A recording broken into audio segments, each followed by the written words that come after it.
I want you to imagine this. It's a hot summer day. You and your friends go out for a drive, maybe have some food, and then after all that, you catch one of the biggest blockbuster movies in the theater at the time. You walk out of the theater and the white lights blind your eyes from the sun. I feel like most of us have had this experience in our lives at least once, and I know certainly I have. And before we start this video, because I know you've read the title and seen the intro and you're probably wondering this in your head, which is, wait a minute, Stranger Things isn't a film. And you are completely right, it is in fact not a film. But I think Stranger Things is a personal jumping off point for the topic that I want to discuss in this video. I want to talk about the feelings we have with films, and mostly the connection between summer and movies, because the two go together like will and not having a good time whatsoever in the series of Stranger Things. Though Stranger Things isn't a film, it has many elements of a narrative film. It's just spread apart 8 episodes rather than 2 hours, or if you're Gone with the Wind, 4 hours. Frankly, my dear, I don't give a damn. Stranger Things is to me a piece of media I will forever connect with summertime, and I think we can use this as a jumping off point for a discussion. Stranger Things was released on July 15th, 2016, and was released at a very pinnacle time in my life. I was 16, I had the freedom of summer of no responsibilities and a group of friends, and the rage of Pokemon Go had just released 9 days earlier on July 6th, 2016. The world at the time seemed to be filled with nothing but bike rides, night swims, and hunting Pokemon. Then this show came around, Stranger Things, and me and my friends one night sat and watched the entire series in that entire night. I loved the show so much that I even watched it a second time with my parents as well. I remember watching the first episode where Will is taken while biking and was genuinely afraid to bike at night after watching that episode. Stranger Things was smartly released. It wasn't just because I watched this show during a fun time in my life. If I watched a different show like Westworld or Mr. Robot, I don't think it would have had the same impact on me. Though both shows are great, I related with the characters in Stranger Things. As they biked around and were friends, I also was doing the exact same thing. There was a love interest of characters you were rooting for and saw yourself in it. It was also set in 1983, which was an appeal for older audiences who watched the show and remembered the times that they were kids and hung out with friends in the summer and had crushes and went biking together. It was also a mix of horror, thriller, mystery, and with likable and memorable characters, so the popularity shot off. Though this isn't the point of the video that I want to make, it is the first stepping stone about how movies can invoke the type of feeling within you, not just the terror of a monster on the screen or the sadness of a relationship breaking apart. Baby, I'm sorry. I can't do this anymore. But the same feeling you get when you listen to a certain song or smell that certain smell that brings you back to a moment in time. I believe many films for us have a link to past summers more than we actually know, and that is thanks to something called the summer blockbuster. Though common now, they weren't always actually a thing. Believe it or not, studios wouldn't want to release movies in the summer, and it was somewhat a dead zone for movies. They'd rather release movies in the winter. Why release movies in the summer and compete with the sun and the outdoors? No one wanted to be inside in the summer, so released it in the winter when everybody did want to be indoors. It was pretty sound logic, but that logic was broken on June 1st, 1975, when Jaws, directed by Steven Spielberg, was released and the blockbuster was born. You're gonna need a bigger boat. People lined up down the street to watch this movie.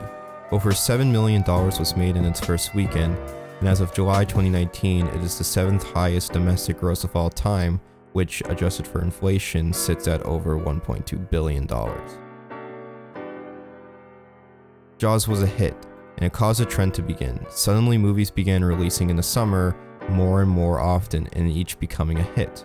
But why do movies have a connection with summer? In my opinion, it is because summer has a sense of freedom. Kids are out of school and college kids return home. It is a time for building memories that aren't related to a class for elementary or high school kids, and reliving that nostalgic memories for returning college kids. During these summer months, there is no heavy-hitting holiday like Thanksgiving, Christmas, Halloween, or Easter. These type of holidays that have a lot of preparation for the celebration, with Thanksgiving being a proper dinner with dinner etiquette, where July 1st is grab a beer in a Canadian tank top and watch the fireworks. It's almost more relaxed, and the nice weather brings out people more often. This all gives people the sense of freedom to watch movies, and if movies are being watched in more relaxing times in people's lives, these movies hold on to them a little bit more. Though these memories can be made at anywhere at any point in time, it seems like summer is a place that it happens the most. Now, this isn't for all films. Different films have different feelings for different times of the year. Take Halloween, for example. It will be forever attached to, well, the holiday Halloween. And you can say that because of the clever title, but I argue a little bit more than that. Other than its brilliant acting, directing, unique killer, and just overall a great film, it was also released on October 25th, 1978, right next to Halloween. The film, which is set on Halloween Day, the audience associates themselves with the characters of the film because you are experiencing the same time frame as the characters. Then next year you watch Halloween again because it has the same feeling of the time you watched it before. The feeling of that memory. A scary movie is a scary movie. Oh, just some scary movie. You like scary movies? Uh-huh. But Halloween has stood the test of time of being on every, if not number one, list of top movies to watch during Halloween. Halloween has become engraved in that holiday. It's a tradition, it feels like Halloween. This can be said about Christmas movies as well. Certain Christmas movies feel different for different families, and people have different connections to them because they're linked to a certain memory. When you watch a movie you watch as a kid with your family, when you're older, you feel like a kid on Christmas again. Though, what makes summer different? It is because any summer film can make you feel like it is summer again. Though Stranger Things was a memory for my 2016 summer, my 2019 summer was Once Upon a Time in Hollywood, as I watched it 6 times in the theater. Every time I watch it, it reminds me of that specific summer. Unlike Halloween, that must be associated with scary and terrifying, or Christmas that is associated with snow and love and, of course, Santa Claus, summer can really be whatever it wants. It doesn't have to be about summer. The Omen was released on June 6, 1976. The Omen should be more associated with Halloween because it is a scary movie, but those who watched it in summer of 1976 would probably link the movie more with summer. Memories of summer dates at the scary movies and watching it at the drive-in. The summer blockbuster isn't linked to a certain genre or story trope, but they have a type of feeling to them.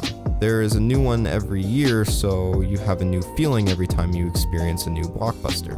In 2016, Stranger Things stuck with me, or if you want a film, then Mike and Dave Need Wedding Dates comes to mind, as it was one of the first raunchy comedies I got to see in the theater with just me and my brother. But in 2017, it was Baby Driver, as I watched the movie on my first ever date. In the summer of 2018, it was Incredibles 2 and Ant-Man and Wasp, because I was watching those in the drive-in with my dad. And 2019 was Once Upon a Time in Hollywood, as I watched it every weekend.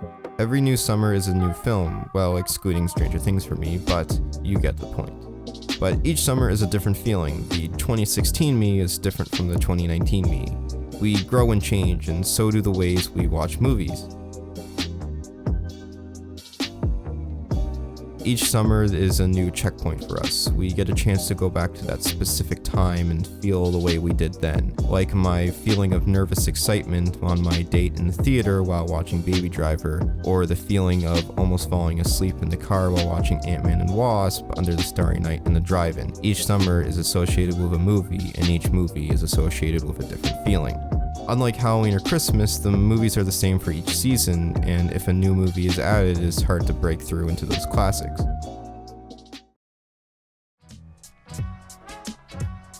The summer blockbuster, there are no classics, just memories and feelings in each frame.